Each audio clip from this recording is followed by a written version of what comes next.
Welcome to NBA Jam! NBA Jam was released to the world in 1993. NBA Jam, the book from Boss Fight Books, was released as an ebook on October 22nd, 2019, with the paperback version coming out November 14th, 2019. My name is Adam Bickley, also known as Bickman2K, and I'm here from RF Generation with the author of the book, Reyan Ali. Reyan, it's a pleasure to have you here. Thank you so much for having me. It's a pleasure to be here. So, it's only fitting that the first question I have for you is it the shoes? Oh, is it the shoes? It is not the shoes, no, because if it was the shoe, well, is it the shoes? I don't know. You know what that actually makes me think of? Even more than NBA Jam, it makes me think of that Spike Lee commercial. Do you remember that Spike Lee commercial? Oh, yeah. Is it the shoes? Yeah. That thing, is it the shoes? Man, I don't have an answer for that, so let's go with another NBA Jam quote. Let's go. Yes! Yes! Yeah. You know, reading through the bio, it looked like you didn't have... I mean, I'm not sure if it was just not super familiar with it, or like you'd seen it but not really experienced a bunch of it, but, I mean, how did you, come to the idea of, I want to make a book about NBA Jam when it seemed like you didn't have a lot of experience with the game, back then? Yeah, so it depends. In some ways I didn't. In some ways I did. So I grew up. So was born in Dallas. I'm half Pakistani, half American. So I was here for the first part of my childhood. Then I grew up in Pakistan, over in Karachi, and that's where I played NBA Jam for the first time. Okay. But not the arcade version. I played it on the Sega Mega Drive 2, which is the European version of the Genesis. Mm-hmm. And over there, I remember seeing it for the first time on the back of a comic book, NBA Jam Tournament Edition. Yeah. And I just loved the game. I'm crazy about it. And it was just, I remember seeing this ad, and I didn't really even know anything about the NBA at the time. In fact, I didn't have any kind of affection for the NBA at all. So I see this ad. I've got the colors of the Supersonics popping out, the colors of the Phoenix Suns logo popping out. I was just like, wow, this looks pretty cool. So then that got me into trying NBA Jam Tournament Edition. And then from there, I got really into basketball in the 90s. I loved 90s basketball. Nowadays, I'm way out of touch with that.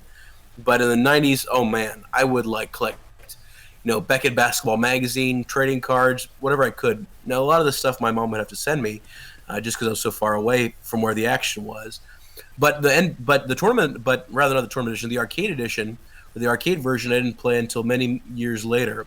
So that one I didn't play until probably about maybe 8 or 10 years ago, which is weird that I'm writing a book about it. But I knew about it. I knew about it through, osmosis, reading about stuff, and loved arcade games as a kid. Loved NBA Jam, but never got to play the arcade version until much later. That's great. So when did you move to Pakistan then? So I was 5, and that would have been 1991, and I was there for about 10 years. Okay. So NBA Jam came first, and then interest in the rest of the NBA? Yes, yeah. So I loved video games as a kid. I mean, I was real little when my dad, set me up with Super Mario Brothers and a NES that he got it at an Albertsons grocery store, I think. Okay. The consoles at the grocery stores, they don't really do that anymore. Right. But yeah, I love video games from an early age. But when it came to sports, I didn't really have that much of an interest in them. It was one of the I never really felt that draw early on. But yeah, NBA Jam Tournament Edition is what got me to the NBA. And it's funny, that's nothing actually like basketball. It's just so over the top, so ridiculous. But that really got me into basketball. And then I loved it from 95 to let's say about 2000 or so. I was hooked on basketball, and and NBA Jam was the big catalyst for that. And of course over there, keep in mind this is also pre-internet. So rather pre, internet being available everywhere. So we got internet probably 97 or so, mm-hmm. But that meant that I would have to kind of piece together knowledge of the NBA from basketball magazines and from cards and stats at NBA Jam and who's this guy, who's that guy, things like that, without actually watching the games. So it was a really different way to enjoy the sport. But no, that's what got me in the NBA. And back then I loved the NBA, and then I got into things like NBA Live and other games too. But NBA Jam always held a special place in my heart before this book even was ever a thing. So who was your team then? I mean, since you were born in my Dallas, I didn't know if you were a Mavericks fan or was it just a... Oh, yeah. And back in the 90s, the Mavericks were just so bad. So bad. I mean, gosh, when Jim Jackson's your guy. I mean, who else? You had Jason Kidd for a bit, but this is pre really good Jason Kidd. Right. Excuse me. Yeah, no, my teams are always the ones that were that Jordan was owning left and right. So I love Jazz, love Karl Malone, love John Stockton, love the Seattle SuperSonics, love Sean Kemp, love Gary Payton. I also love the Timberwolves. I always had a soft spot for the Minnesota Timberwolves, so I love Garnett and Marbury. That's So yeah, so yeah, pretty much anything but the Bulls. It's funny, like the whole book is based in Chicago. You know, all these guys on the staff were Bulls fans, and of course the Bulls ran the '90s. But I always loved those underdogs. So no, the Magic was there too. Pretty much anybody but the Bulls at the time. Now as an adult, I can appreciate the Bulls more, but back then, definitely not. It's funny that you mentioned the Timberwolves because so I live in Kansas City, grew up here my entire life. We've never I mean the last time we had an NBA team was way before I was even born, and so I obviously watched the Bulls because they were winning, but playing games like NBA Jam also gave me the kind of appreciation for some of the other players in the league. I mean, the Stockton Malone was huge. Like you mentioned, Kevin Garnett and the Timberwolves. I mean, they were a somewhat close proximity to Kansas City. I mean, it's like a 6-hour drive or something like that. Not terrible, but I mean, the '90s NBA was a great time, just in general. Absolutely. But throwing it in Win Jam, it was just incredible. Yeah, I mean, you had the Dream Team back then. I mean, you had Shaq, of course. You had, like the little bit, whatever was left of the Showtime Lakers over there, too. Obviously, Jordan, Pippen, Rodman. I mean, you've got Spike Lee on the sidelines talking about Spike Lee. He was right there the whole time, too. Right. You got starter jackets. You've got you've got the jerseys. You've got, there's so many different things. I mean, the upper deck cards, the tops cards, the Fleer cards. Like, there was just so much excitement over there. Of course, you had things like Space Jam 2. I mean, there's just so many things I get nostalgic for when it comes to 90s NBA.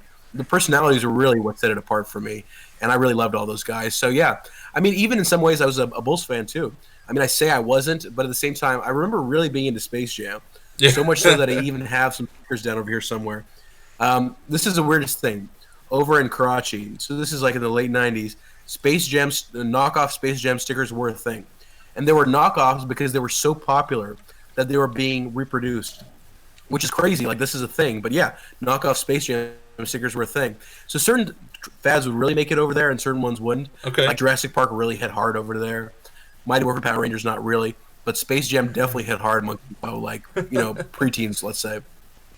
So it's funny that you mentioned the comic book stuff because I've still got a handful of comics from when I was a kid, and I remember that ad on the back of the comic books for NBA Jam and Tournament Edition and all that stuff. And so yeah, you mentioned that just threw me right back there, man. Absolutely, yeah. You said you grew up playing a little bit of NES and stuff. Are you still into gaming, or do you kind of just have your memories of playing in the past? No, definitely still am. I'm much more casual now than I used to be. Mm-hmm. My wheelhouse is very much retro games. So when it comes to things like, man, I love going to arcades. I love, like the Nintendo. I love the Genesis, the Super NES. So just to give you an idea of my timeline, it was Nintendo, Sega Mega Drive, or rather the Sega Mega Drive 2, the Genesis. Mm-hmm. And then from there it was PlayStation, Dreamcast, Game Boy Color was in there somewhere, then PlayStation 2. So it was all kinds of different consoles in there, and I really love the idea of video games in general. So yeah, so when it comes to stuff nowadays, mostly I'm really casual when it comes to this generation and the previous generation. Playing a lot of Injustice 2 and Mortal Kombat 11, things like that. I like fighting games. Okay. Yeah, no, I still have a soft spot for it, especially pre-2000s. Anything before the 2000s, that's my jam. So I had just a couple of questions about kind of your feelings or impressions if you played any of these other kind of arcadey sports games like Arch Rivals. I think you mentioned it in the book a little bit, but have you played much of Arch Rivals? I have. Honestly, yeah. I played Arch Rivals, and yeah, there's a whole section about it in one chapter in the book because it really did have an important role in the genesis of what would become NBA Jam, mm-hmm. which just kind of didn't become a 4-player game. It was one of the things that made NBA Jam a 4-player game, or Midway commit to NBA Jam as a 4-player game. But yeah, Arch Rivals, I always, honestly, so I appreciate its place. In terms of play, it always felt so. It's not slow, not necessarily even clunky, but it's just more like it's just such a different pace. Right. I can kind of appreciate it in the way, like, I can go back to certain Atari games and be like, oh, look at this. This was something for the time. Mm-hmm. But in terms of stuff I played nowadays, Arch Rivals not so much. But I definitely, I tried it within the last year or so over at Galloping Ghost Arcade in Chicago. Mm-hmm. So it was cool to play it for the first time over there. So, to go more sim than arcade style, Double Dribble, did you play that much on like NES or any arcade or anything? Never had the chance. I'm familiar with Double Dribble. I've watched like bits and pieces on YouTube and things like that. But no, Double Dribble was one of those things where, I don't know why I never tried Double Dribble, especially with how famous it is and how much people love it. I mean, that's what Shaq was playing before he played NBA Jam. He was playing Double Dribble. Yeah. It's got the classic cutscenes of going up for the dunks and stuff. The just like super slow mo type stuff. That's just a classic image. Yeah. So let's talk. So before we go to the kind of the big one, have you played any of the NHL Hits series? NHL Hits. Actually, I have a funny story about that. Yeah, NHL Hits. Boy, this is a funny story. So okay, yes, I have played NHL Hits. My main memory of NHL Hits comes from when my brother, who's he's 12 years younger than me. This was when NHL Hits come out, like 2001, 2, 3, something like that. Yeah, I think they had at least 2002 and 2003, so it was probably around 2001 for the 2002 season. They all like kind of numbering stuff, but yeah. Okay. So I was really into NHL Hits. Like I remember renting it from Blockbuster, but I was like, man, this game is so cool. The course reminded me of NHL Open Ice and things like NBA Jam, the classic midway games. And I was playing with my little brother, who would have probably been about like 6 or 7 at the time, so real little. And of course, you've got fighting in the game. And just to double check, I'm not mixing up the games. There's fighting in NHL Hits, isn't there? Oh yeah, yep. Because it takes you side screen like Mortal Kombat style side by side fighting. Exactly. All right. Yes. Okay. So I just want to make sure I'm nailing the details of the story. My little brother watches this. And I'm telling him, he's like 6 or 7. I'm like, okay, this is just a game. You're not going to do anything like this to anybody. I'm like very cognizant of this. And my mom was always on top of me when it came to this. She was always like, you got to make sure to keep your brother away from anything violent. It's okay. All right. Yes, this is all just a game. And then he was like, yeah, fine, I understand. And then like a week later, he got into a fight with some kid on the school bus or punched him. And I was like, what happened? And my mom says it's because that hockey game you were playing. So that's the story of NHL Hits that got me in trouble with my mom. And I wonder if my brother even remembers that. But yeah, he definitely tried to spar with some kid over there on the bus, all because of NHL Hits. So he was definitely into the game. I was into the game too. I guess not as much as him though. Which is funny because I never really was much of a hockey fan like growing up. Play like ice hockey on the NES and stuff, but never really got into the video games as much. I loved NHL Hits. It was so much fun. Just it's 3-on-3. It's super fast paced and just knocking people over. It was great. What do you think of Open Ice? Did you ever play NHL Open Ice? I have not played Open Ice before. Open Ice is basically NBA Jam on ice. Okay. And NHL Open Ice is awesome. But it's like almost exactly like verbatim the same game. It's like if you just took NBA Jam and you added new graphics to it and then made a couple of changes. The play is really good. I actually used to play the PC version, the Windows 95 version, and I have a real soft spot for that. Okay. Definitely would recommend NHL Open Ice. Man, now you're getting me nostalgic for Hits. I haven't played Hits since then, but now I want to get it sometime soon. See if my brother can, if it still evokes that response in him. Yeah. If he still wants to go after playing it. So the big one that's not NBA Jam is NFL Blitz. Did you get much time in with Blitz? Yes, yeah. Love Blitz. Always had a soft spot for Blitz. I remember particularly, so this is back in the late 90s. Before I actually moved back, I would come back and visit my mom in the States. And there was a movie theater over in Gahanna, Ohio. So I'm over in the Columbus area in Ohio. And this movie theater arcade that I would make my mom take me to. And they had Gauntlet Legacy. Okay. Was it Gauntlet Legacy? No, Dark Legacy? No, Gauntlet Legends. No, Okay, Gauntlet Legends. That's one yeah. before Dark Legacy. I'm mixing them up. So yeah, they had Gauntlet Legends.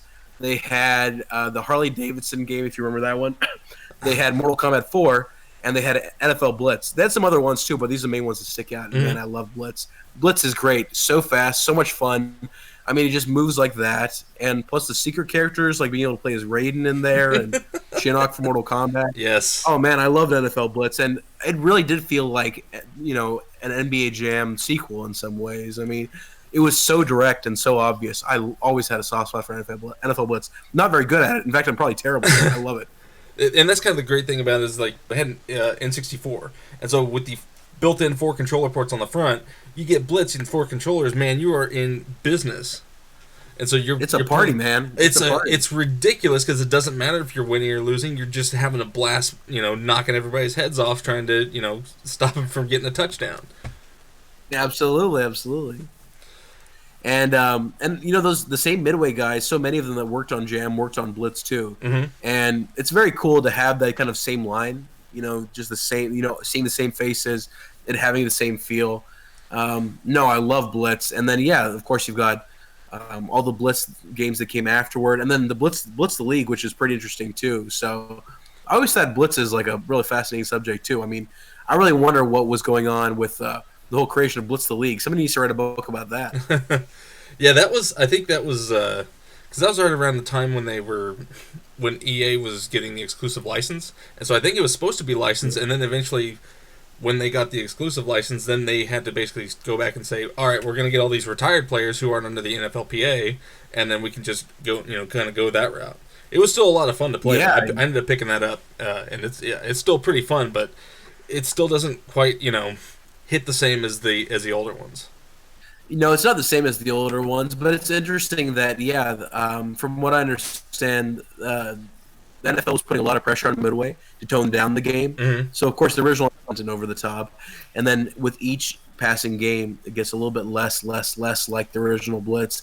And then by that time, I think Midway was kind of happy. I mean, of course, they were disappointed they lost the license, but they're also happy that they were unchained. They can go do whatever they wanted with making Blitz the League. They just went all the way over the top, like, shooting steroids. And I think there's hookers in the game.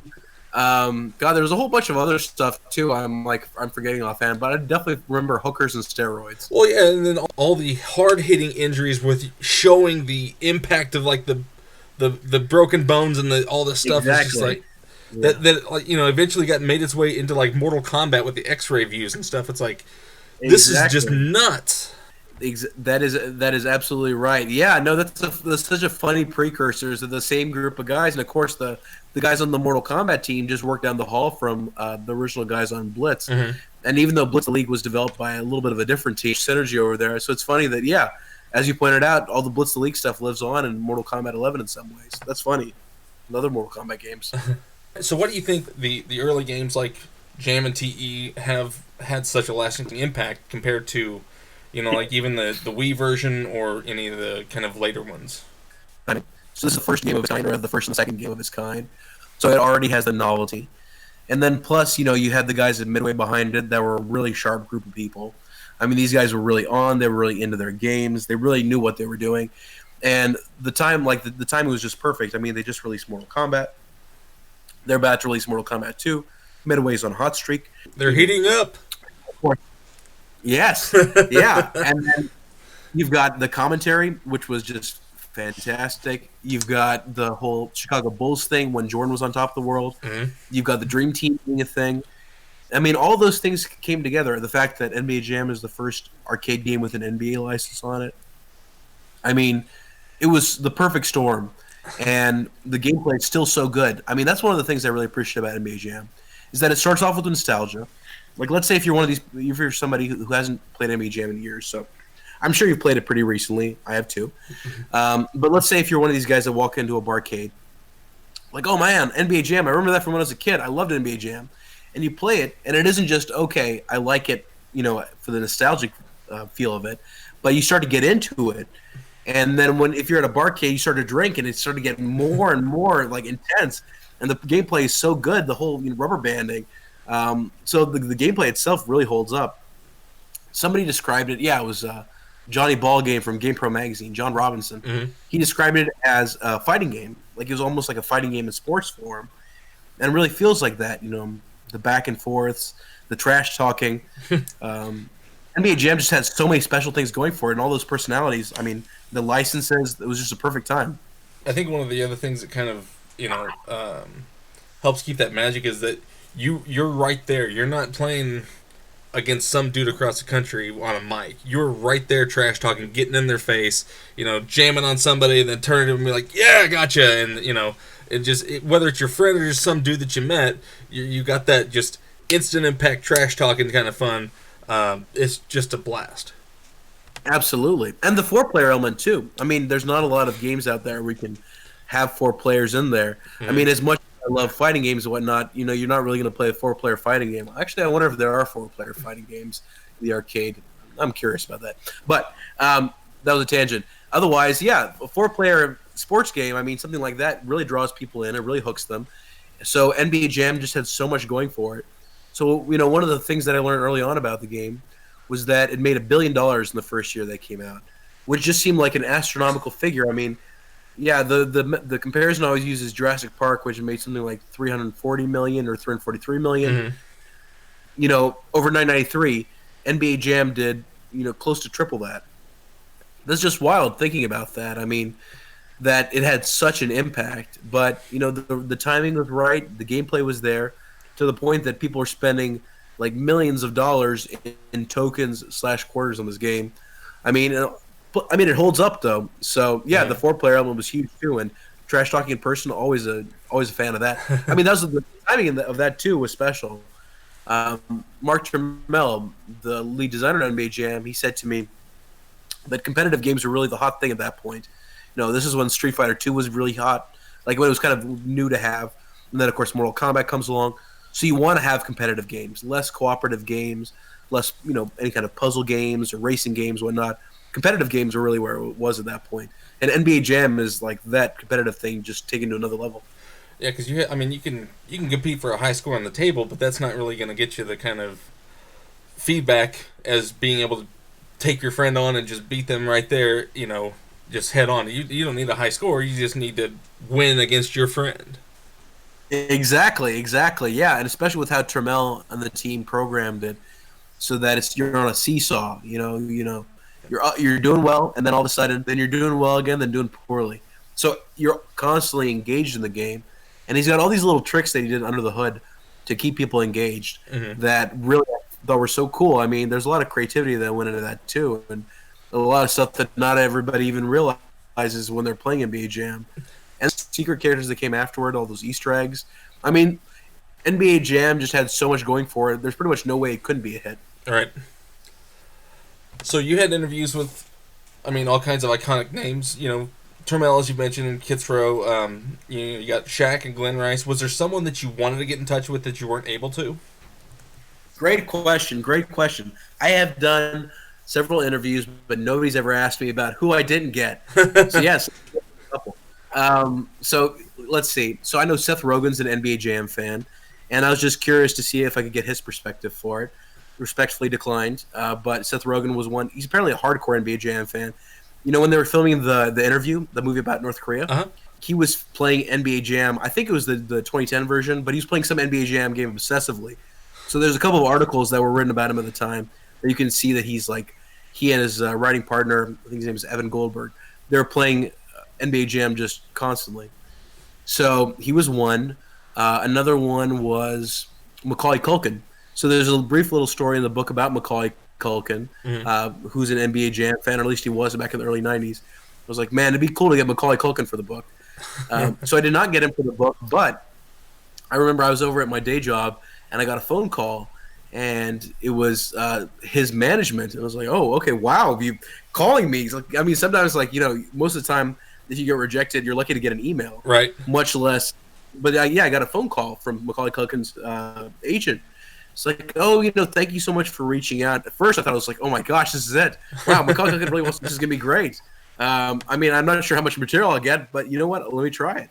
So she was like, oh, no, I mentioned it to Mac, and she calls him Mac, which was like, okay, yeah, Macaulay Culkin, Mac makes sense. I just never thought of him as a Mac. Right. I mentioned it to Mac, and he appreciates it. He doesn't feel like he'd be able to have anything to contribute.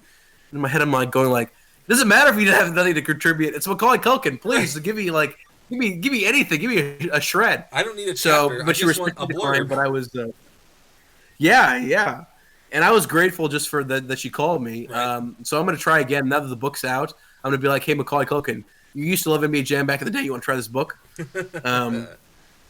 Yeah, so those are a couple ones that come to mind offhand. Who else was there? I definitely tried a lot of the NBA players that you'd associate with NBA Jam, Mm-hmm. and it wasn't so much that I was like turned down by them, just as so much that I couldn't get through to them or that their management wouldn't respond. So of Okay. course, Ron Kemp was one I kept trying over and over again. Gary Payton was one I kept trying. But the thing about this is that there's so many X factors that go into that. In this case, I'm even though the book is part of Boss Fight book series, which has like a little bit of name recognition in the game, it's still a small amount.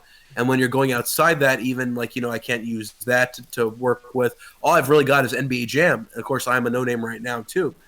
So I'm pretty much just chancing it. You know what I mean? So the fact that I got Glenn Rice and Shaq was incredible, considering how little I really had to work with in some ways. But yeah, I tried a lot of the big players. I remember trying Muggsy Bogues.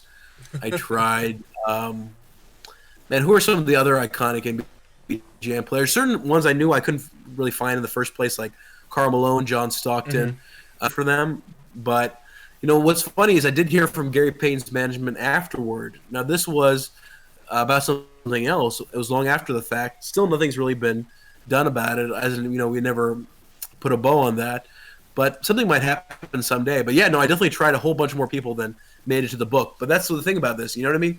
You won't know if you don't try. Right. And then somehow I ended up with Shaq, which, as much as I love Sean Kemp and the Supersonics, Shaq is something I can take to my mom. I can say, "Hey, Mom, I got Shaq." She's like, "Oh yeah, no." So he was definitely a special one that way. What was your favorite story that didn't make the cut for the book?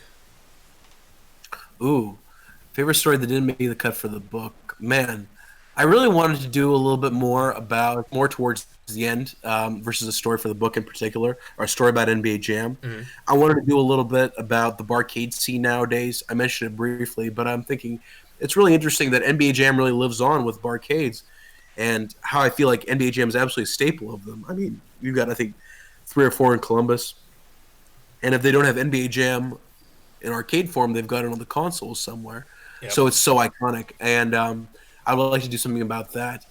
As far as NBA Jam goes, I think, I added pretty much all of the material that I could. I had little stories here and there about other games that I talk about that I didn't get to make in. Like it was WWF WrestleMania, the arcade game, which was made by the NBA Jam team just after NBA Jam Tournament Edition. Yeah, I had a fun story about how they all got drunk with the wrestlers at the hotel. And, I think it was I remember Sal DeVita, who was the main motion capture on NFL Blitz, and he was an artisan, NBA Jam, and he was Nightwolf and Sector and Cyrax and Smoke in Mortal Kombat 3.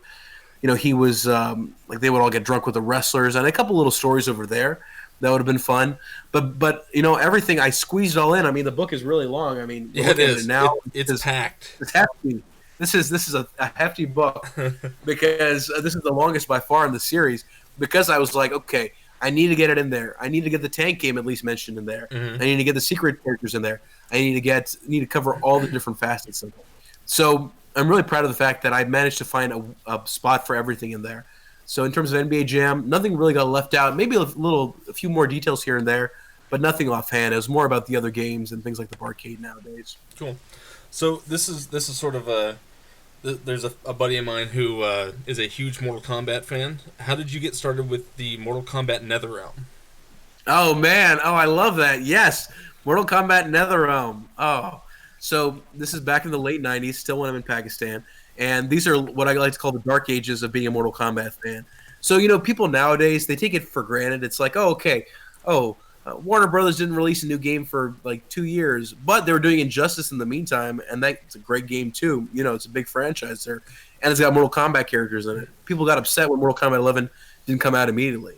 But back in the late 90s, back in my day, we had to wait a long time between Mortal Kombat 4 in 97 and then Deadly Alliance, which I think was 2002. Now that's like a 5-year gap. And then in the 90s, like when you're also like, you don't have like any real teasers out there. You don't know what the developers are working on. There's no Twitter accounts to follow. You're pretty much like, okay, what scraps can I forage for? What speculation can I pretty much make up out of thin air? What can I talk about today? You got a magazine with a 3-month lead time. Exactly. Yeah. And I mean, the thing is that the information was so limited too. So it sounds funny, but like the lack of Mortal Kombat knowledge really got me into Mortal Kombat. I remember being really big into Mortal Kombat 3 and then Mortal Kombat 4. Mortal Kombat 4 I played in the same arcade that I was talking about where I played NFL Blitz and Gauntlet of Legends. And so then I started talking to people on MIRC. So I was like in my, God, there you go, dating myself a little bit more with MIRC and a lot of message boards. I used to post about Mortal Kombat all the time. And then I met a fellow on there whose name was MK John. And by the way, my name was Pain Game. So I know it's very impressive, Pain Game. I don't know why I went with Pain Game either, but I was like, okay, my name is Pain Game. Sure, I'm sticking with it. And there's another guy on there named MK John. And then through this MRC chat or on this message board, we would talk a little bit. And he was like saying, oh, yeah, I'm going to do a website. Or he had a website going. So I was like, oh, okay. So then I got my first writing gig with the Mortal Kombat NetherRealm, with this Mortal Kombat website. I was probably like 13, 14 at the time. Probably 12, 13, now that I think about it.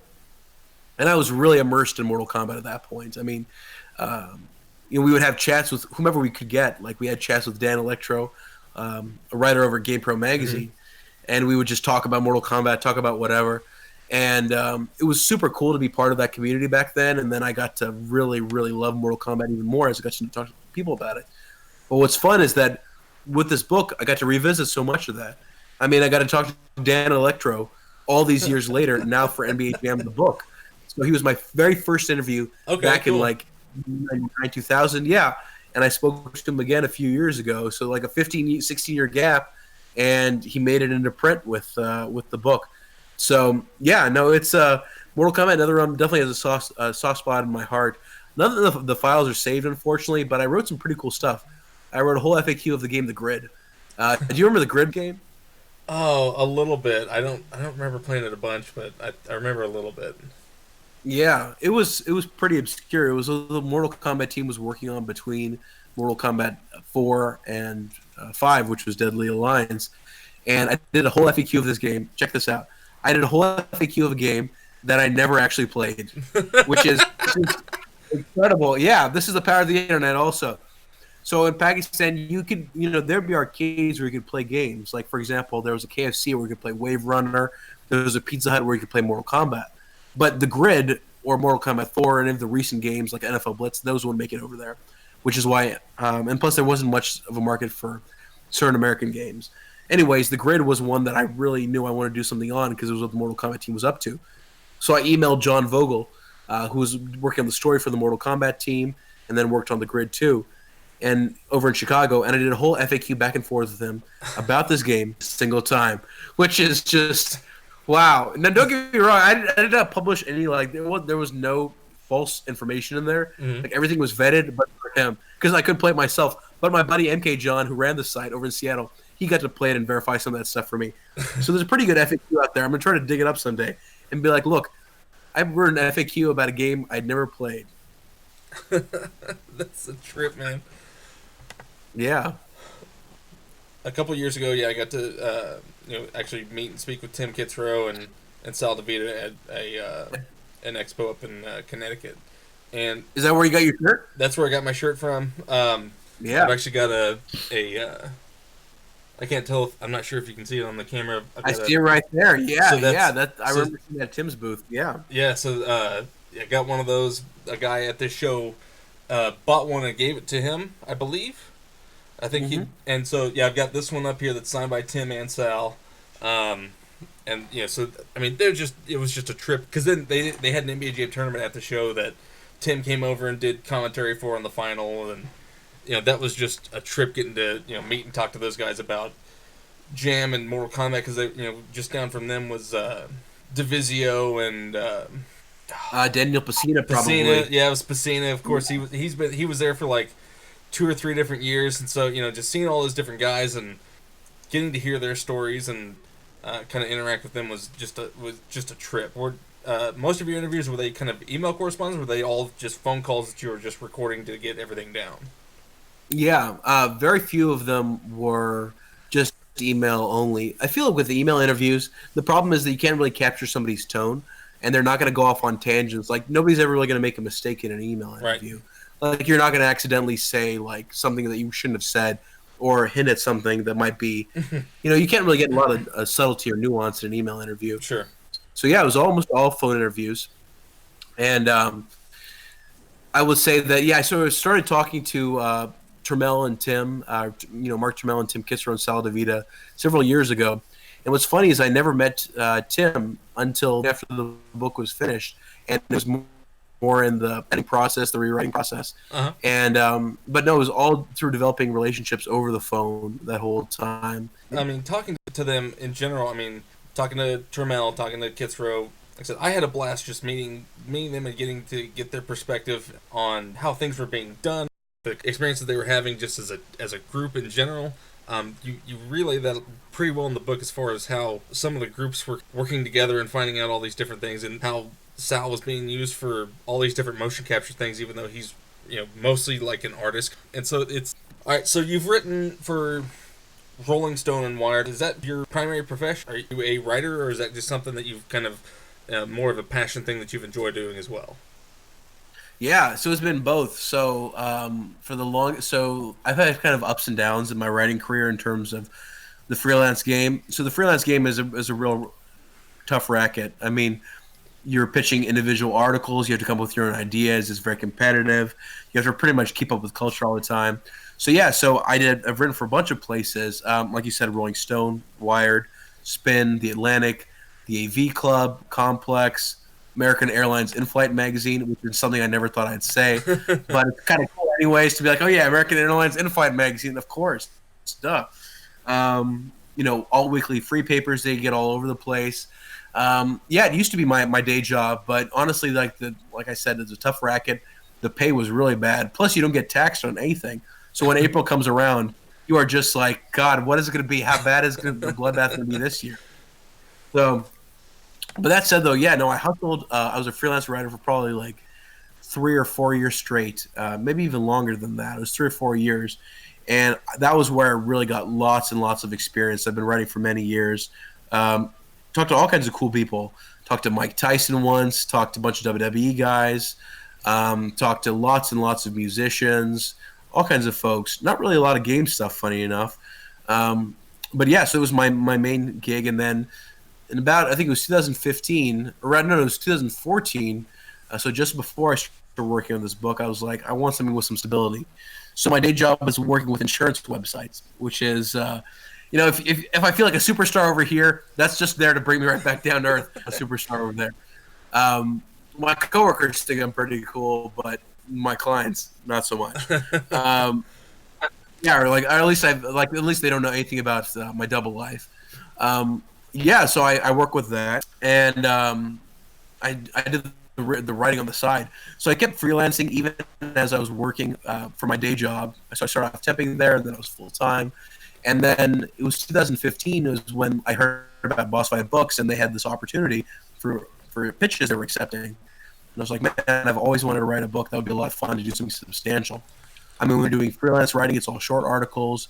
You're lucky if you get a cover story. Like I said, it's very competitive, so there's a lot that goes into that. And there's some payoff, but there isn't as much payoff as you'd like for something like that. I really wanted to do something substantial. So I pitched the book when I was at the day job, and I've been at the day job the whole time that I was working on the book. So I've, by night and in mornings, and stealing away time wherever I can on weekends and paid time off days, things like that. So for years I was full time, but the money wasn't so good, so I ended up going to the day job. So I ended up writing on the side. So NBA Jam is all it's amazing how much stuff I was able to do and how much time I put into it. Was like, oh, this is just what I'm doing. No, it was all like stealing time here and there, going into break rooms to talk to Shaq. I mean, it was just a trip to have that. Yeah, that's the kind of statement that I imagine that saying that would be just the most surreal thing to be like, yeah, sorry, I've got to go to the break room because I got to take a call from Shaquille O'Neal. Absolutely. Oh, this is one of my favorite stories. Can I share the story? This is one of my favorites. Yeah. So I got it finally. So I've been trying to track down Shaq for a long time. So I think I'd gotten Glenn Rice, but I was still like, okay, I still want to get somebody else. I want to try to get some other players. And then I get a lead on Shaq's agent. And then she says to me at one point, oh, yeah, we can do it. I'm like, okay, wow, this is great. But she doesn't seem very committal about it. So That said, though, it's Shaq. I'm willing to wait. Yeah. So I waited like 4 or 5 months, like, doing back and forth. Hey, any update? Hey, anything going on? Hey, this, hey, that. And she's always super polite and very cool. And she's like, one day we'll make it happen. Give me time. We'll make it happen one day. And I have nowhere to be. It's like, okay, I'm still working on the book at this point, and I'm deep into it. But I really want to get as much information as I can. So, and then one day she's like, okay, you can talk today. I'm like, okay, wow, this is great. So I'm at work. I hadn't gotten a chance to take off time or anything like that. So I had a call with this nationwide insurance agent, and I had to reschedule the call. I even remember this guy's name. I had to reschedule the call because I would be getting a call from Shaq. And I remember this guy being pretty nice, so he would have probably not minded if I told him, hey, so Shaq's going to give me a call later. Let's talk about your website a little bit later on. So anyway, I rescheduled this call, and then I'm going to this break room, or this little huddle room at work, this little quiet area. I'm sitting over there with my phone, and I don't get starstruck too often anymore. Like, I've had the good fortune of being able to talk to lots of interesting people, and I used to be starstruck early on, but then at some point I realized that if you get too starstruck, then they don't take you as seriously, or the conversation nearly isn't as good. Mm-hmm. So even though I'm a no-name over here, I want Shaq to try to look at me as much of an equal as I can, or as he can. Even then, though, I was feeling pretty starstruck. I mean, I loved Shaq as a kid. I mean, it's Shaq. This guy's a legend.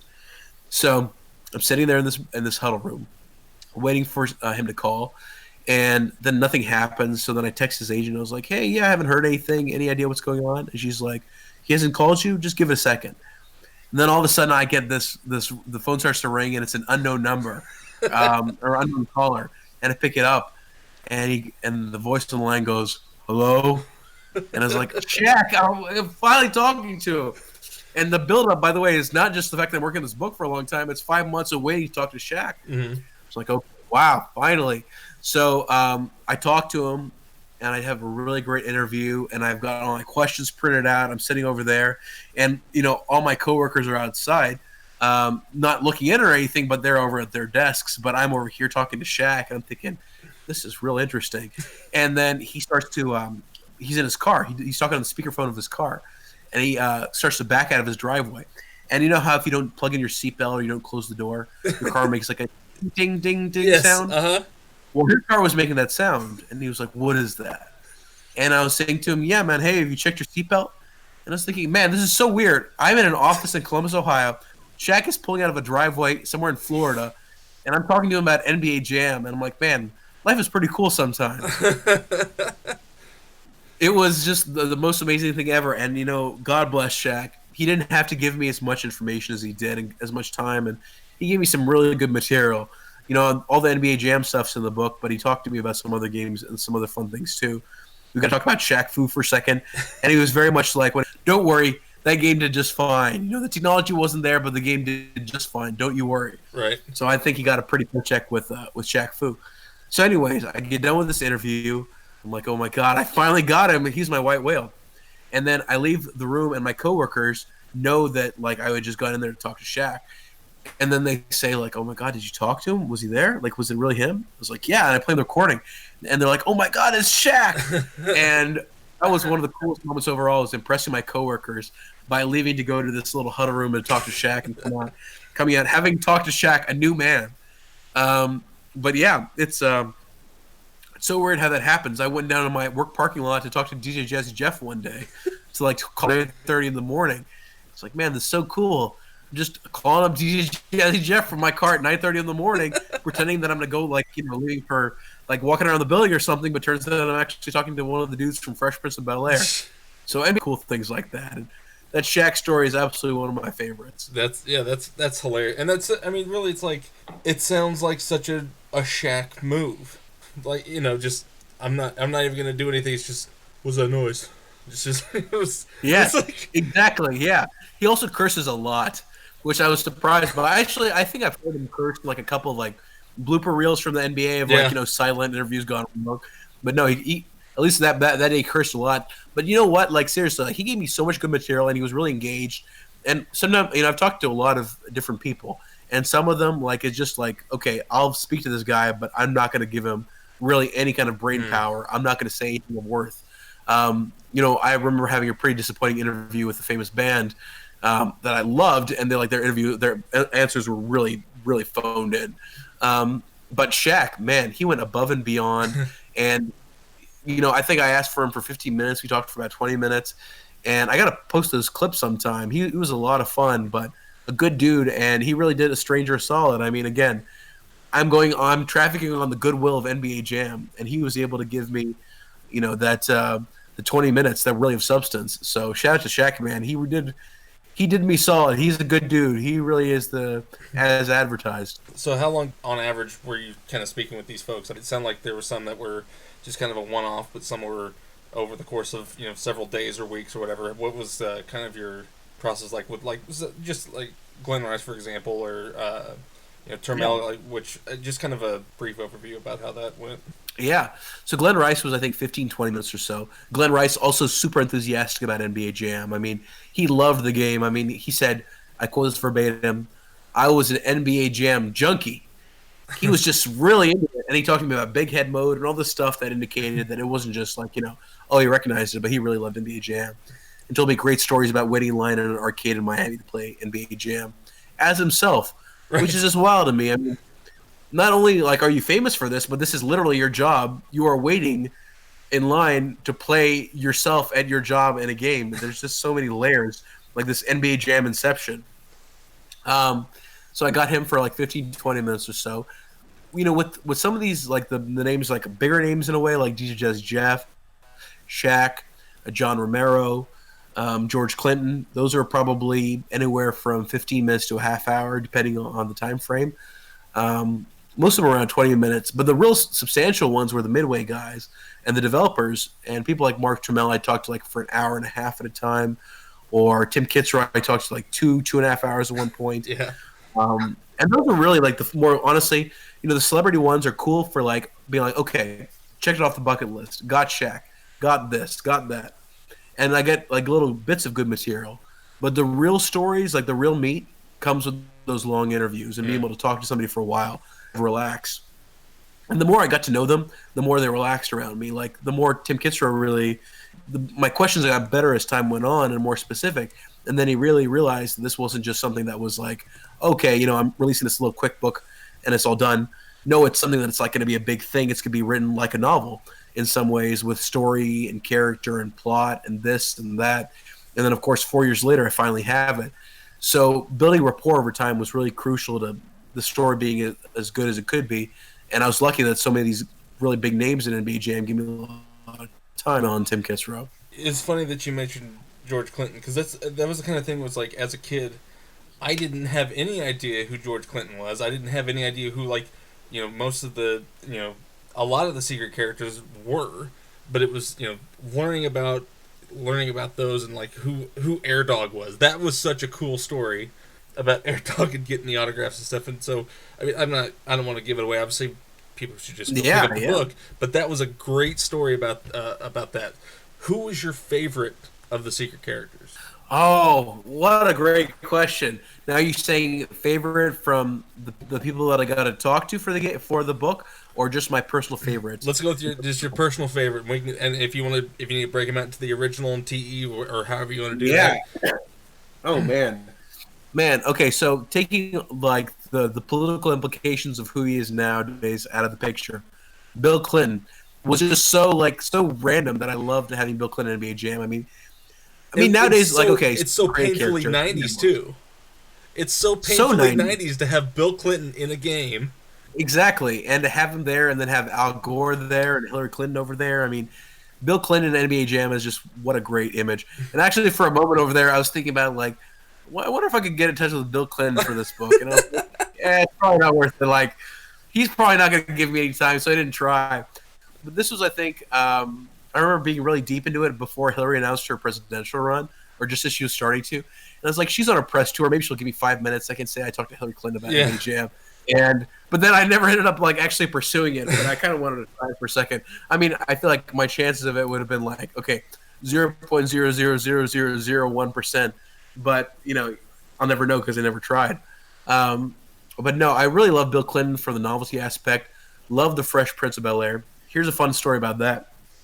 So you got Fresh Prince, Will Smith in the game, DJ Jazzy Jeff, and then when I was a kid, there was somebody who had always seen strategy guides that said Carlton, and of course Carlton is a character in Fresh Sure. Prince of Bel-Air, and I was like, oh my god, are you telling me Carlton's in the game too? Not just these two, not just Fresh Prince and DJ Jeff, but Carlton also. It's like, oh my god, I can't wait.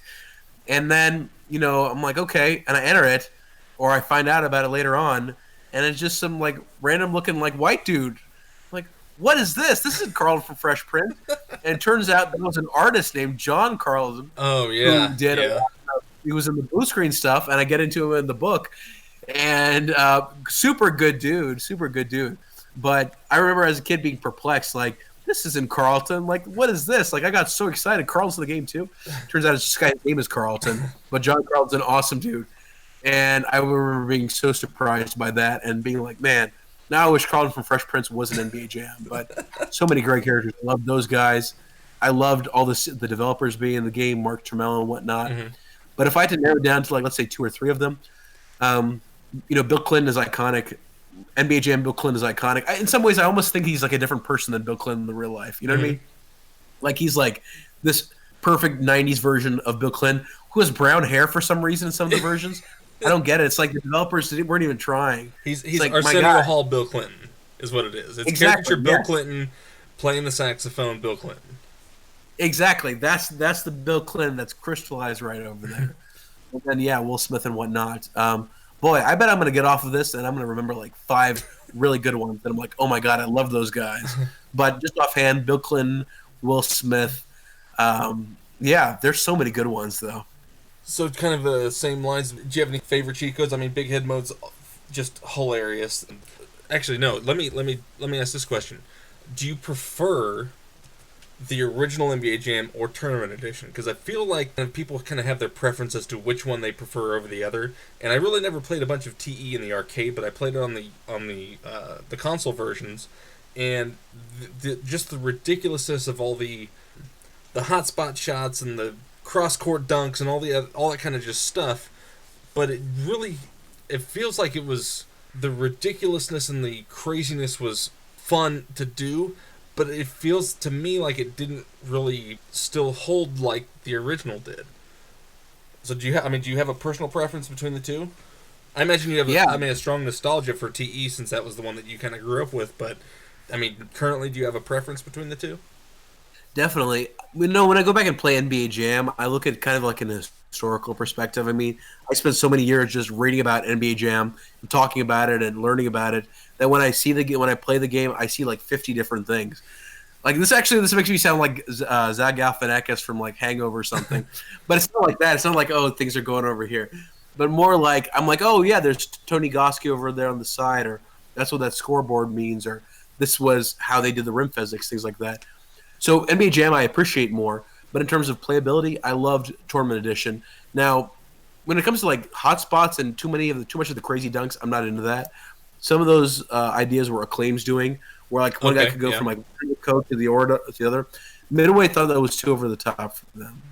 Like Midway wanted to keep it like, yeah, as I say in the book, exaggerated reality, or rather, as Sal DeVita said, exaggerated reality, where it's like real, but it's still kind of ridiculous, kind of like a pro wrestling version of it versus like complete nonsense. You know what I mean? Like, so I would say that when it comes to stuff like that, I really love Tournament Edition from the play perspective, and it's like a beefed up version of NBA Jam.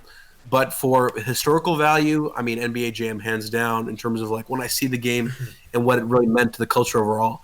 And what it meant to those guys at Midway and how much of a success it was. You kind of talked about it a little bit, but do you do much like game collecting, or do you just kind of pick up things as here and there, or do you mostly just kind of play modern games, or where are you kind of at as far as what you're playing? Yeah. I would say I'm when it comes to Nintendo, I'm definitely like a little bit of a collector. As in, I don't go after like really rare games or really good versions, or like a mitten box or anything like that. But I really want to flesh out my Nintendo collection, so I have a pretty substantial NES collection. Those are for me, I go through periods where I'm like really into a game, or rather really into a system. So like let's say if I get on like a PS1 binge, I'll be like, okay, let's go through all the Tony Hawks, or let's go through all the Twisted Metals, or let's go through this or go through that. For me, on the collecting side, if there's anything that I collect, it's arcade flyers. I love arcade flyers. So the promotional material they'd use to promote NBA Jam and Mortal Kombat and all these arcade games, they're like a really interesting piece of history that people haven't really done too much with. I mean, concert posters kind of have a little subculture, but arcade flyers have an even smaller subculture. When I'm like, there's so much historical significance of these original pieces of artwork that you can get out there on eBay and whatnot. And I've got my first convention appearance this weekend, and I'll be taking along some arcade flyers to sell. And I've got some amazing things over there, and it's really easy to find stuff in mint condition. And I've got some gems, so I'm more into collecting like old flyers and that kind of stuff. But love old Nintendo games. I go through periods where I play it a lot, where like I play Dreamcast games. I don't collect them though in terms of like cataloging them. Sure. But I definitely have stints where I'm like I really want to play a lot of one thing. And you've posted a ton of cool images and just all kinds of stuff on your Twitter account. If you're not following him there, just go to @NBAJamBook on Twitter. So in your freelance career, I mean, you've written, like you were saying, about WWE and seen stuff about cartoons and like Funko Pop collecting, which was kind of a trip. There's a buddy of mine at work who was way into that. Like he was able to take some of a good chunk of his collection and sell it to put it as a down payment toward a house. You're kidding me. Wow. Oh, he was telling us about it. I was like, you are insane. And so when you were doing more of the freelance stuff like that, was that more of topics you're already interested in, or was that stuff that was just kind of like pop culture phenomena that you were just kind of intrigued by, not necessarily entrenched in until you started writing about it? Definitely stuff that I was more intrigued by, because it would be something where I'm like, okay, there might be a story over here. And honestly, a lot of the stuff that comes to like what people would read about or what would sell, like if I had it my way, I would have been writing about arcade games for years, but people would not have really cared, or there's no outlet that would give me a platform for that. But with something like the Funko Pops, I remember, I did that story for Rolling Stone, and that was right when they were really starting to take off. And I was like, there's got to be a really good story over here. And there was. I mean, this guy started out in a garage, and he created this whole empire with, hundreds of millions of dollars. And I'm sure it's way more since 2014 or 15 story. I think it was 14. A lot of it was based on like what's interesting or what can I write about? Who do I have access to? So I did a whole article about Kids Bop. Kids Bop, the CDs. Yeah. Now, I'm not a Kids Bop listener, but I was like, man, this is fascinating. Like, how did Kids Bop get to be a thing? And, I didn't really know this at the time, but Kids Bop still has a huge following. Yeah. Like, those CDs, yeah. And, and I was like, I've seen, like, people asking on Reddit, it's like, if you were in a Kids Bop deal, what kind of stuff were you doing? What was the experience like? It's like, there's all this kind of pop culture stuff with the kind of access that, we seem to have now compared to, even 10 years ago is just outstanding. I mean, it's the kind of thing that's allowing me to have this interview with you, whereas if this book would have been coming out, I don't think it necessarily would have been able to happen. Absolutely. Yeah, no. And I mean, things like that. I mean, like being able to think about Kids Bop and learn about Kids Bop from talking to, the creator of the idea. And I did a whole thing about, Kids Bop. I got to talk to Jim Johnston, who used to do the WWE themes. I mean, he did the Rock's theme. Not the Rock. I might have done the Rock, but it's Stone Cold and all the Undertaker and all these iconic wrestling themes. I was like, man, who's this guy? So I got to do an article about him for The Atlantic. And then he told me that, I remember that he told me his favorite musician was James Taylor. And I was like, boy, the guy who does WWE music, his favorite musician is James Taylor. I'm like, wow. Would never have learned that in my life if it wasn't for something like freelance writing. So I was always really intrigued by like what was going on, who could I talk to. Some of that stuff, of course, comes down to my passions. In NBA Jam, you can tell like I really love NBA Jam, and that's why I kind of went overboard with doing 68 interviews for the book. But a lot of that stuff was, okay, what's a hot topic right now? I mean, I did a couple things about Miley Cyrus for places. And I'm not like a Miley Cyrus listener, but people do want to read about Miley Cyrus. Sure. So ebbs and flows with something like that. Like, is there something worth talking about? Can I get something that nobody else has? But almost all the freelancing stuff that you had ever seen, I pitched the idea, or I contacted the agent or the source or whoever to get that interview. So almost none of it was something that was handed to me. And the same thing went for Boss Fight Books, NBA Jam. I came up with that idea. did all the research. I did the pitching. I did the interviewing. I did the transcribing. I wrote the book. I edited the book, and then my editors edited the book, and then eventually it's all out. So NBA Jam entirely was, 90% me. So probably more than 90%. Okay, so you were mentioning about the arcade games. What are some of your favorite arcade games that you remember growing up? Yeah. Oh man. Oh my gosh. You mentioned a handful, like at the movie theaters and stuff like that. But what were some that kind of really have that solid imprint on your memories about them? Absolutely. So right off the bat, Mortal Kombat 4 comes to mind. Like I said, I was playing it at that movie theater arcade in Gahanna, Ohio, and I used to go over there. I used to make this is just so ridiculous. But I'd make my mom go with me, and I tried to get her to take pictures of the screen as I would play it. My mom is probably the world's worst photographer, and she would kind of awkwardly take pictures of me as I was playing the game. And pictures of the screen, but then of course this is like disposable cameras. It wasn't even a good camera, right? So all you get is the glare of the screen, and you see like the end of NNOK and Shinnok in a corner somewhere, or ZERO of Sub-Zero in the corner.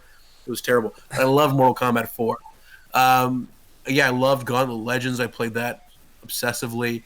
Over in Pakistan, to give you an idea of the games that I really got to play over there, I forget which version of Street Fighter it was, but I played a lot of Street Fighter over there. The Simpsons I found over there too. Love Wave Runner. Yeah. Oh, Simpsons is so good. There was it was on the top level of a Pizza Hut over there. Man, I wonder if actually the Pizza Hut's still around. Arcade is probably long gone, but they had a few. Simpsons was one of them. Wave Runner by Sega, which was the one where you get on the jet ski and you hold the handle. That was like one of the first time I really got like a real kind of exciting, cutting edge experience with an arcade game, as opposed to just playing with a joystick and buttons. So that is a soft spot in my heart. That was there was a KFC arcade in Karachi. You'd go up to it was a KFC in the bottom and you go up top, and it was the best arcade ever. Like, you wouldn't associate KFC with an arcade, but this one in particular, they had like Alien 3 The Gun, they had Wave Runner, I think they had a bunch of shooting games. I don't think they had much in the way of fighting games, but they had all kinds of cool stuff. They have Top Skater, they might have had Top Skater, really cool stuff. A lot of my, of course, all the Mortal Kombat games, especially in the years afterward that I got to play them retroactively as I moved back to the States and I played Mortal Kombat 3, Mortal Kombat 2. In the arcade form, I love those. Crazy Taxi, Hydro Thunder, all that Midway stuff just really strikes the chord. You're hitting so many Midway games in there. Was it just a deal of like, this is a Midway game, this is probably going to be good, or was it just coincidence that, or I guess it could have been these arcade operators, they're primarily able to get access to or are just willing to bring in Midway games because they tend to do well. Yeah. So in my case, I was definitely a Midway fanatic. I mean, I loved Midway as a company, and I loved I could name all these Midway games at the time, and I always felt like they almost existed in their own universe. Like NBA Jam is the same universe as Mortal Kombat, as NFL Blitz, and Ready to Rumble, and you can see characters appear. You have references in the background, or there'll be this or that, or a developer will be shared. I really love that about Midway. I mean, on the movie side, I used to be a huge Kevin Smith fan, Clerks and Chasing Amy and whatnot. And he's got like a little mini universe of his own. So I think that there's something about those kinds of universes, and like Quentin Tarantino had a little universe. I really love universes when it comes to stuff like that. But it was partly coincidence, but it's partly like I had a soft spot for anything Midway. But oh my God, you had great Sega games. I mean, I love Virtua Cop and Virtua Cop 2. And of course, you've got things like Tekken 3 and all those classic Namco games. Midway holds a special place in my heart for a lot of reasons. So they come head and shoulders above everything else. But then there's so many great Sega games and Capcom games, Namco games, so much out there. But those are just the main ones that really jump to mind. You talked about, I think you'd mentioned that the arcade in Chicago where they did all the playtesting and stuff is no longer there. Have you had a chance to go to Chicago to kind of check out any of these locations that were also mentioned in the book, or was it just more of a hearing stories about them and kind of where they're at currently? Yeah. So Dennis's Place for Games, the arcade that's mentioned, where NBA Jam was first tested out, that's long gone. Now I think it's a nightclub. Mm-hmm. But I didn't get to go visit where it was. So what's funny is that like I went real intense with my research on this. So the whole portrait I've got of Dennis's place for games, which is the first image in the book, that's all pieced together from like reading old articles, going through old photos, like looking at what the wall would look like, seeing what the carpet would look like. You know, somebody describes like the mirrored wall somewhere. I'm like, okay, that's a detail I can use. Mm-hmm. Someone describes the carpet. There's somebody on YouTube as like a birthday party from like 1992. They uploaded a video Wow. of, and I'm like, okay, that's what it looks like over here. I can see this is what it looks like in the room. So it's bits and pieces, and then corroborating that with accounts from the people that were there. So a lot of that stuff was really like honestly just lots of research, lots of vetting. Like NBA Jam is hundreds of hours of work easily, probably thousands. God, I can't believe it, but thousands of hours of work, and some people like finish it in a day, which I think is a huge compliment. If you love it so much, you finish it in a day. That's great. But still, it's like, damn, that took me that long. And you look at that. Yeah. So in terms of stuff that I got to visit, that's in the book, the biggest one of all for me was Midway's old facility, 3401 North California Avenue in Chicago, and that's long gone in terms of being a Midway space because Midway went out of business in 2009. I went there in 2017, I think. Maybe it was 18. No, it was probably 16 or 17. Maybe it was 17. Anyways, I was over there and I got to like go right near where all the guys were, and I just geeked out so hardcore. Like, this is where Mortal Kombat was made. This is where NBA Jam was made. You know, this is where Revolution X and Terminator 2, the arcade game, and Defender and Robotron. This is where all these games were made.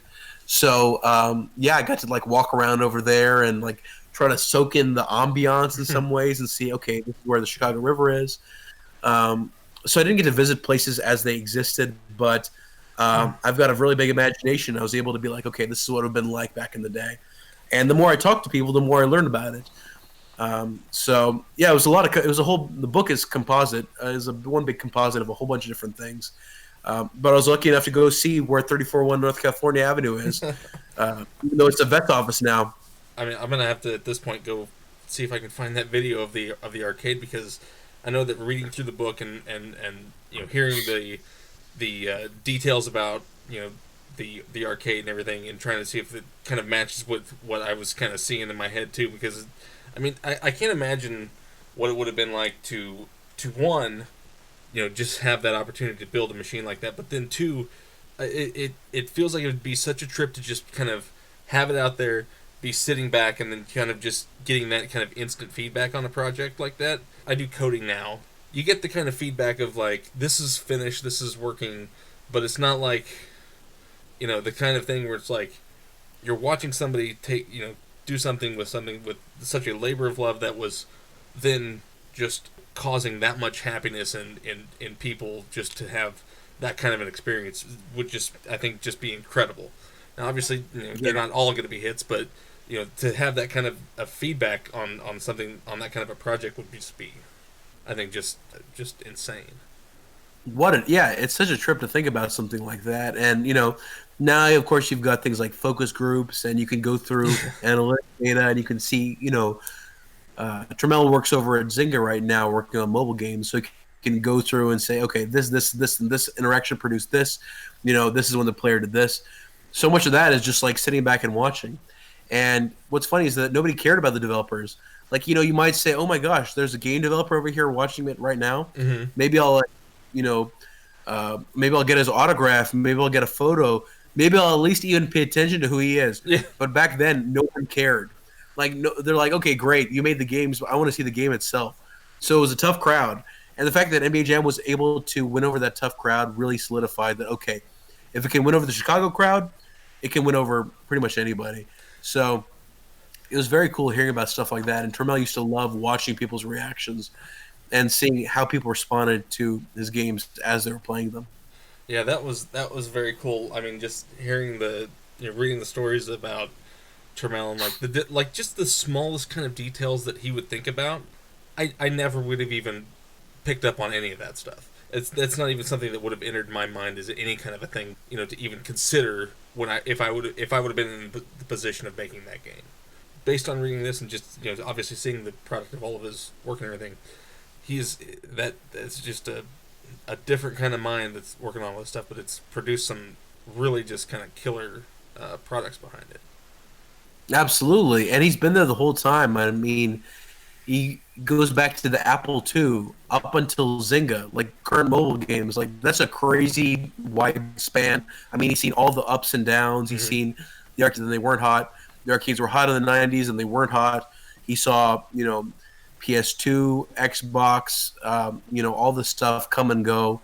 So he's really a one of a kind character, and I mean, he's a legend. And I feel like one of my other hopes for NBA Jam the book is for it to take off to the degree that people like Mark Turmell and Tim Kitzrow become cult icons because these guys have so many cool stories and so much to share, but you won't know their name offhand. Hideo Kojima, Miyamoto, you'll know different people here and there, but Turmell, Mark Turmell and Tim Kitzrow doesn't really have the same kind of impact. So I hope people will share these stories and be like, man, look at this guy. This guy's a living legend. Mark Turmell's still here. He's still pumping out games. We need to appreciate him even more. That was one of the cool stories that when I met Tim was he was telling us about how as you mentioned in the book, he is just kind of a not necessarily issues, but like the business of doing the voice acting, quite frankly, didn't get paid what he should have based on how big NBA Jam got. But being able to take that and like he was telling us some stories there about how in trying to kind of expand that, he would call up the promotional departments of these NBA teams and he would obviously just get a voicemail and he would leave them a voicemail doing the announcer voice, doing his, boisterous, Tim Kitzrow doing NBA Jam calls voice and, then like, I don't know, whatever time period later, he'd get a call back from because he said it was different, doing that in like the 90s, but compared to like now, where these people that are working in these departments are that prime age of I grew up with NBA Jam, he said they would call back and be like, "Are you really the guy that was the calling the NBA Jam stuff?" And so that's how I think that's how he got involved with it. I think he did some with the Bucks. I think he's done some stuff with a couple of other teams that just being able to take that and not many people know Kitzrow or Turmell or necessarily Sal DeVita that's outside of kind of this kind of demographic of gamers and retro gamers and stuff, but they know the voice, they know the products behind it, and so I think that by getting more of that exposure is really kind of not only bringing back that nostalgia for guys. I think we're about the same age roughly, and so that kind of a age range, but also then our kids or or nieces or nephews or any kind of that younger generation to be able to also get to experience those games and that just that environment in general. Absolutely, yeah. I really do hope the needle moves, especially for Tim as time goes on, because his story I thought was kind of tragic. I mean, I always associate NBA Jam, and everybody does, with these really happy memories of like, playing the arcade, playing the game, all these amazing dunks, and these big sound clips that you're never going to forget, and thinking that, man, he made something like I put whatever figure it is in the book, somewhere between 1,000 and 1,500 for the region, and then Acclaim was trying to stiff him on $3,000 for the home version. It was just like, oh my gosh, like give this guy a break. Like this is, I mean, he's not even asking for like not even 5 figures over here. Like we're looking at 4 figures. And this guy is legitimately iconic. The word iconic gets thrown around a lot. He is absolutely one of those people who is truly has an iconic voice and has said iconic things, but it just has never materialized, and he was waiting tables. So that was a really human story that I thought was great to be able to share in the book. It's also not only an issue of he was looking for $3,000. This is Acclaim knows they've got a huge hit on their hands. This is a guaranteed seller. Prepping for Jam Day and all this other stuff, this is going to be huge, but you got to have that guy. And so you're still going to then basically almost take the risk of saying we're not going to have the dude that got that really you'd hear calling from across the arcade. Right. Yeah. And over a paltry, exactly, just a paltry amount of money, and then they sold something like 6 million copies of the Super Nintendo and Sega Genesis versions, Jam alone. That's not counting the other versions. The 6 million figure is just what I've heard originally, and that's like not $6 million. That's 6 million copies. Right. At And $50 a to pop. right, yeah, and then to go and do all that to somebody who's so iconic and to potentially cut him out of it. I mean, but the businesses can be cutthroat, and especially back in the '90s. I mean, they would be cutthroat if they had to, and so much of this is romanticized. It's nostalgic. We get nostalgic about it, but there aren't all. I'm sure a lot of people went through a lot of rough stuff and got screwed in the process. Mm-hmm. And that's really, I mean, I was super happy when I heard he was going to be the announcer for the New Mutant Football League game that came out. Yeah, which was, I mean, along with being a blast to play, having that voice behind it was just icing on the cake.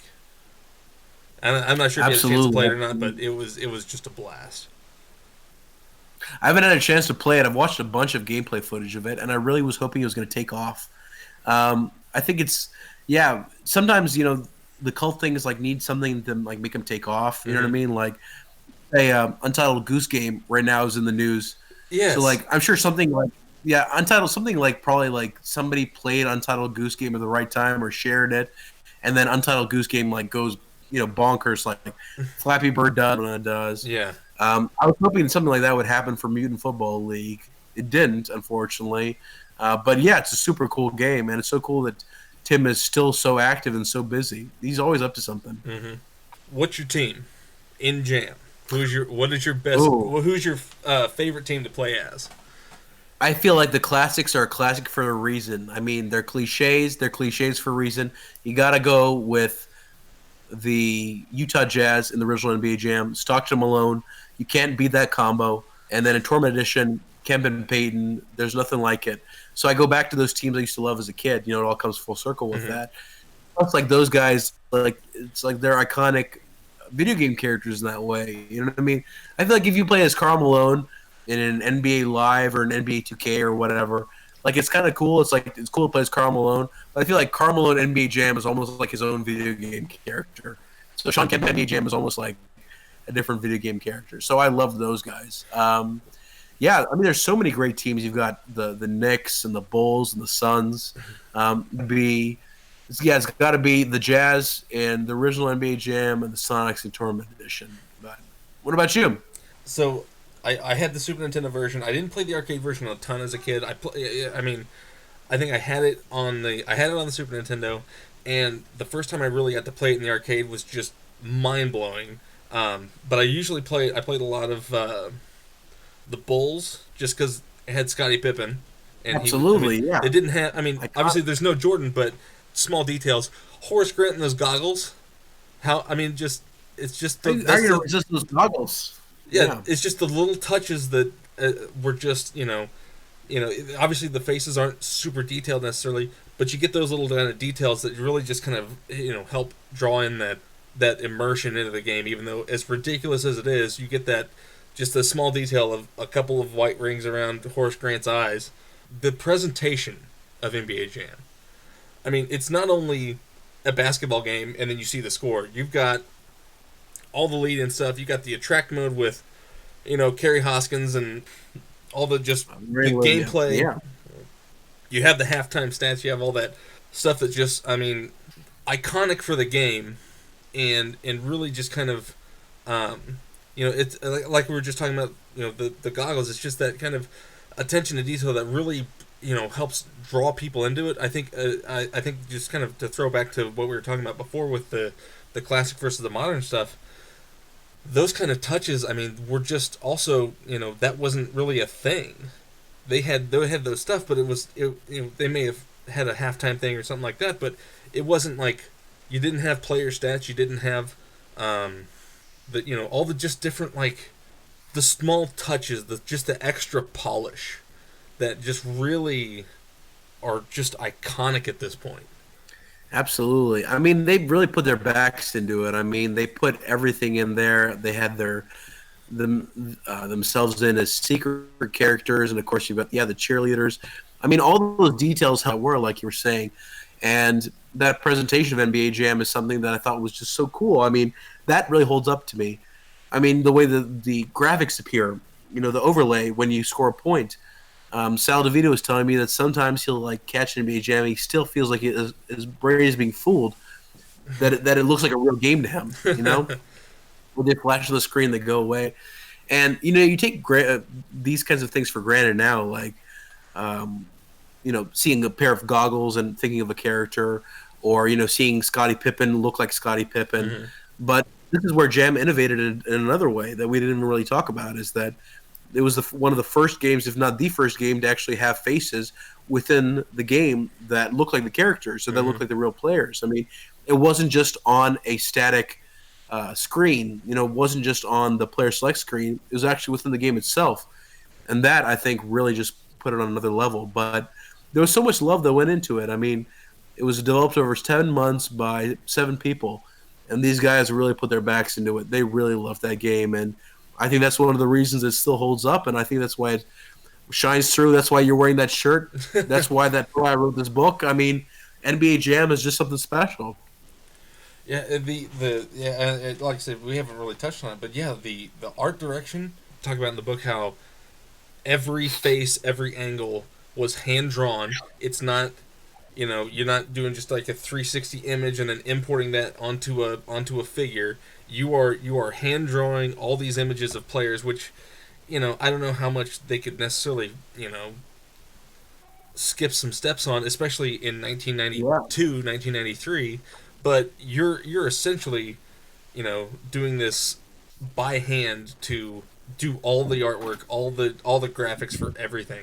To do that in a matter of 10 months is also just mind blowing that they were able to do all that, especially with, that's kind of the thing you were talking about, the developers and stuff, and how you go back to the Atari days, and that's why Activision broke off, is because developers weren't getting enough credit, and so Activision's like, we're going to put your name on the game, and then you go back to the 90s where it's like, yeah, we're Midway, we don't necessarily know who all these developers are, but we did NBA Jam with 7 guys in 10 months.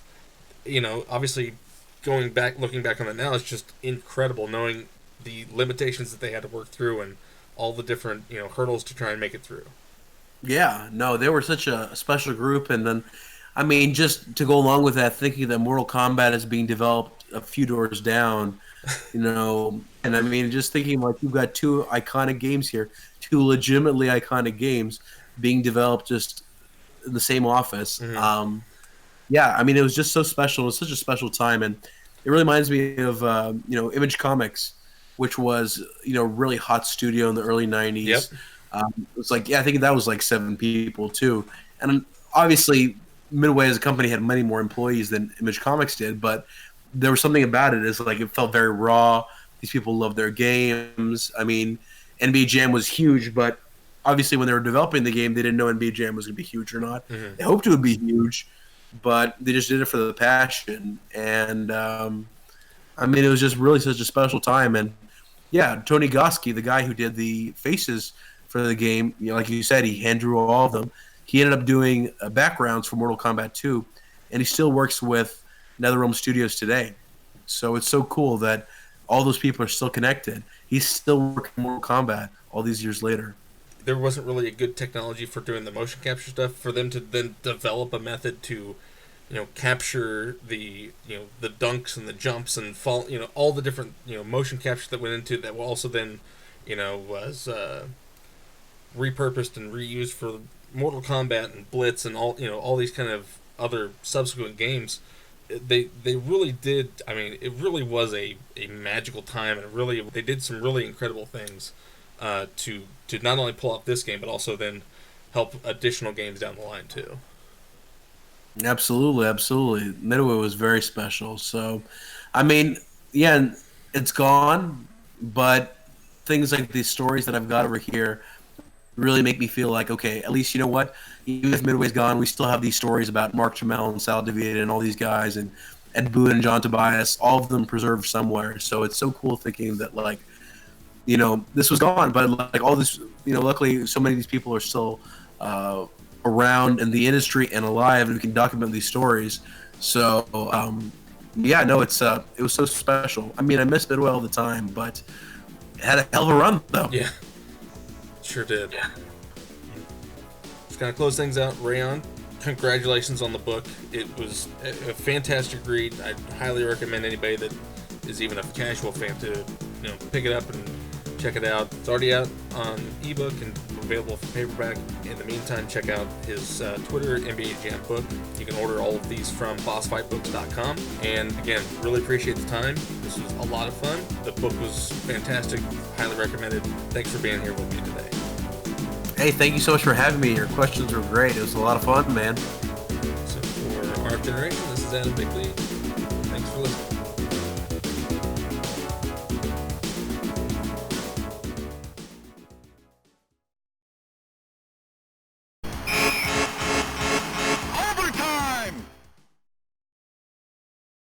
All right, you got to give me a boom shakalaka. You start with me. Is it the shoes? I want to hear a boom shakalaka. Boom shakalaka! That was very good. That was a good one. That was a damn good one. I heard a not so good boom shakalaka today. That was a good one.